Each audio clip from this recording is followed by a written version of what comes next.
Mills TV. Now, today's video is the Newcastle preview versus Manchester United. So yes, Manchester United play Newcastle at the weekend.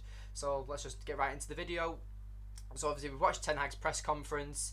He's talked about certain players being back, like Martial and Varane, so that's good news. I personally wouldn't start him. I said that when we played Everton about not playing Martial and Rashford at the time because they both just come back injured, and one of them would risk getting a bigger injury. And look what happened with Martial. He then didn't play for another week.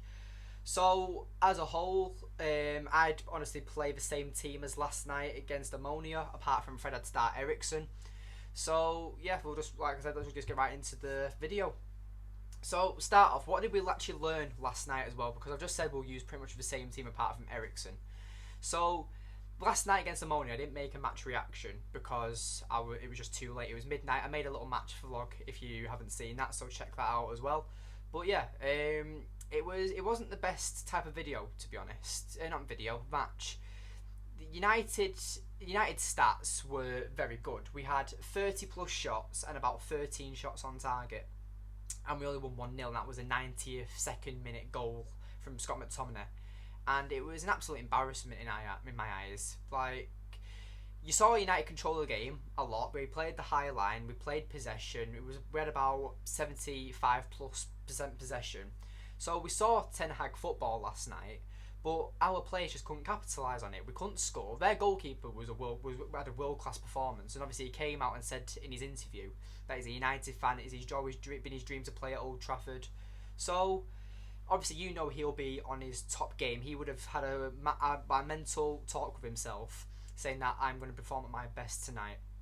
So I think that could be a reason why United didn't score a lot. But also, United's going forwards just didn't look like threats at all. Rashford didn't look good. Ronaldo still looks a bit sluggish. Anthony was quite decent, but again, no one was helping him.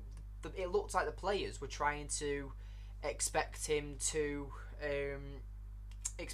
run past players and then get in the box and make a shot or make a pass, and you can't expect Anthony to do that. Because like I saw Paul Scholes say a thing about him where he's a one-trick pony. He either runs at defenders or passes it back to the fullbacks. That's because he didn't get any help from midfield or the forwards. So Ronaldo or Rashford don't help him by coming more centrally. Fernandes, Eriksen or Casemiro don't really help him. Casemiro does, but Casemiro's more deeper, so you can't really expect Casemiro to do link-up play with a winger. So that's why he's always forced to pass to the right back, which is the lot. So I think Anthony, once he gets a better communication with the teammates, that's when you'll see Anthony get better and better. And right now, he's scored in every Premier League game he's played in, which is good news when you think about it. But it also isn't at the same time because he's not playing well in the Europa League. So for me, I think that Anthony is still developing. I think he needs time to develop. He's only joined this season to Manchester United. So I just, like I've said in many videos, I'd give Anthony the right wing for himself and then bring Elanga on when needed, just for rotation. I'd let Rashford and Sancho fight out the left wing, and I'd let Martial and Ronaldo do the same for the centre forward position. So it's just one of them. Just let Anthony develop under Ten Hag, get used to the Premier League, get used to our way of playing, and then he'll finally shine. And he'll always have that big price tag above his head, but really, it's just a number at the end of the day, I think. Look at Jack Grealish, look at Lukaku, look at the likes of Paul Pogba.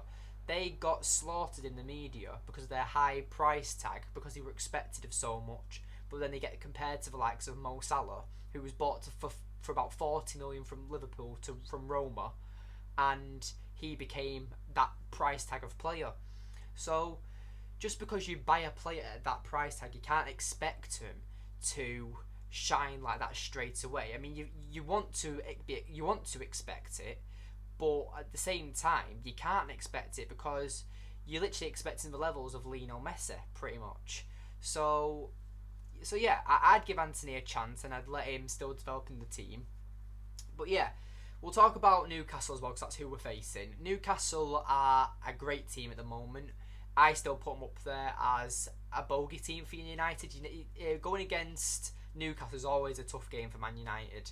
But thankfully they've got a few injuries, so I mean it's only two. It's John Shelvey, aka Voldemort, and you've also got their new striker, that Alexander Isak, who's been a great player for them since he's joined. So yeah, I think Newcastle are going to be dangerous. It's going to be a very tough game. I don't think we'll win this game. I think it'll be a draw. I've gone for a 1-1 draw. I think that the way that United played last night didn't give me any confidence whatsoever. Do I hope we win? Yes, 100%. But do I think we'll win? No, I'm not convinced. After last night's performance, with pretty much our first team players, and we struggled against that side ammonia, is an embarrassment.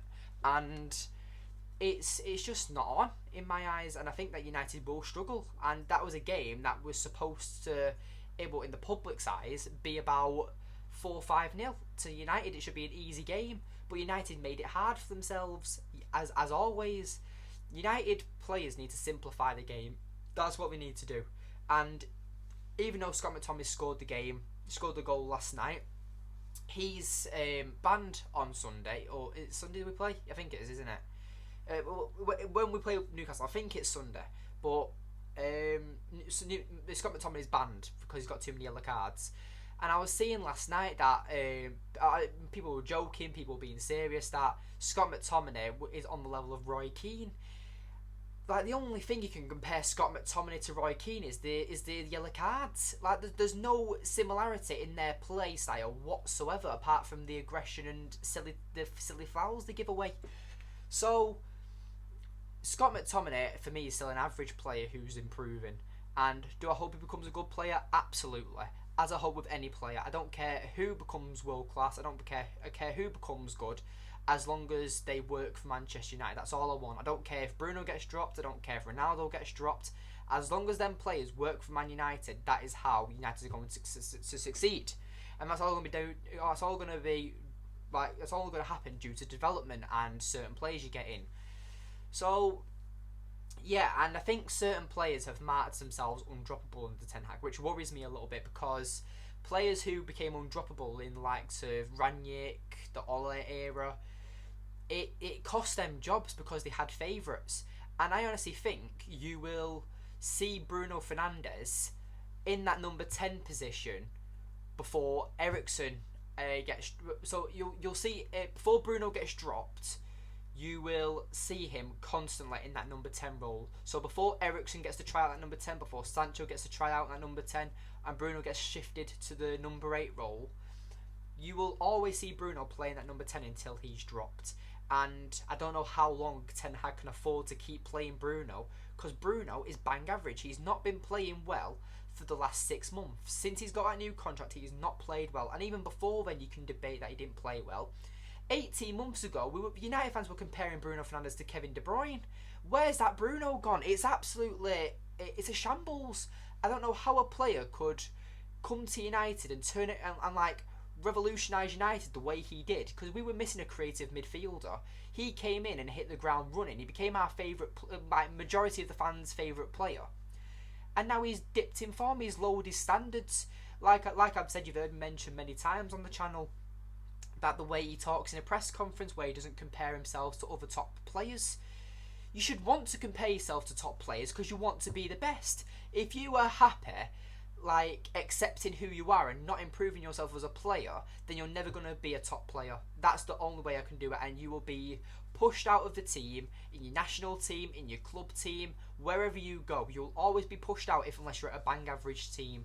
And honestly, it makes me frustrated that players don't want to improve, because not even football players, any person in life should want to improve themselves on a day-to-day basis, because you want to be the best version of yourself. If you're happy with the way you are, that's fine. But to me, that's not the mentality you should have. You should always want to be better in life, and whether it's smarter in education, better with mentality, physically, whatever you want to be better at, it's possible. And when it comes to players like United, their mentality needs to improve, their development and skills need to improve, their communication needs to improve, the list goes on. So I think that players like Bruno Fernandes, like Marcus Rashford, they're great players, don't get me wrong, but they're bang average at the moment and they need to improve. And with their current form, with their lack of communication skills and etc. That's why I'm worried about this game, because Newcastle at the moment are a unit. They are a great team, and they will make it a tough game. No game's going to be easy for United this season. We're going for a rebuild. I've said many times that there'll be many nights like Brentford and City, and there'll be many nights like Liverpool and Arsenal, and it's just going to happen game by game. How it's going to happen, I don't know. Question of the day for the audience or the public. I had the question then on my mind and I've completely forgot it. That's it. How many points do you think United are going to get in their next 3 Premier League fixtures? So we've got Newcastle at weekend, we've got Spurs next Wednesday, and then we've got Chelsea the following weekend. So I think we'll get 7 points. I think we'll beat Spurs and Chelsea currently on form, because I honestly rate Newcastle more than Spurs and Chelsea at the moment in their playing style. I just think that Spurs are more counter-attacking at the moment, and I think same with Potter's Chelsea. But I think that Newcastle are gonna try and put United, make United do all the pressing and work for it. Where I think that United, like they failed against City, United are better. Not failed against City, sorry, against Ammonia last night, where we're constantly on the front foot. United players aren't used to that. Most United players in this team are used to counter-attacking football, and that's what we're good at the moment. So when United are the ones dominating, controlling the game, United players can't do it. It's like I watched last night. Bruno Fernandes would do Casemiro passed Bruno the ball. I think it was in around the 60th minute. Bruno does a step over, does a fake to try and make a run, and then Rashford's there, stood like a scarecrow, didn't know the ball was coming to him, and it hits his feet, and he loses control of the ball, and it goes to an Ammonia player. So you can tell there's no communication there. You should know what the players are doing before they do it. So this is what frustrates me. I see City and Arsenal play, and you'll watch them. Let's say they'll make a cross or something. You'll see, let's say Ødegaard for Arsenal, for example. He'll be just in the middle of the edge of the box, and you've got the likes of Martinelli and Saka both running at both corner posts. So he knows that if he passes it to Saka makes a shot and the goalkeeper saves it, but it goes for a rebound. Martinelli's on that other side to score a goal. And that's due to communication. Martinelli's making that run, even though he might not get the ball because Saka might score. He's doing it anyway in case of that chance. And United players don't do that. We stand around, we run around like headless chickens. There's no communication, and that's where I think United's current issue is at the moment. I'm not blaming Ten Hag. I think his team selections at the moment are the best that they can be. We're very lack in depth. Well, we're not. We have depth, but the depth isn't good enough, is what I'm trying to say. So I do think that this next month is going to be crucial before the World Cup starts. Obviously, the World Cup is literally just over a month away. So it's going to be a crucial month for Ten Hag and Manchester United. But anyway, like I said, we'll just quickly go over the starting lineup. I'm going to go for pretty much the same team as what we did for last night. So that's De Gea, Dalot. Actually, no, I'm going to put Varane in. I'm going to put Varane. So it'll be De Gea, Dalot, Varane, Martinez, Shaw. I'm going to start Shaw over Malacia. Casemiro, Eriksen, Bruno, Antony, Rashford, Ronaldo. That's the team I'd go for. Personally, I still think that Bruno and Eriksen should swap places. Bruno should play the number 8. Eriksen should play the number 10 role.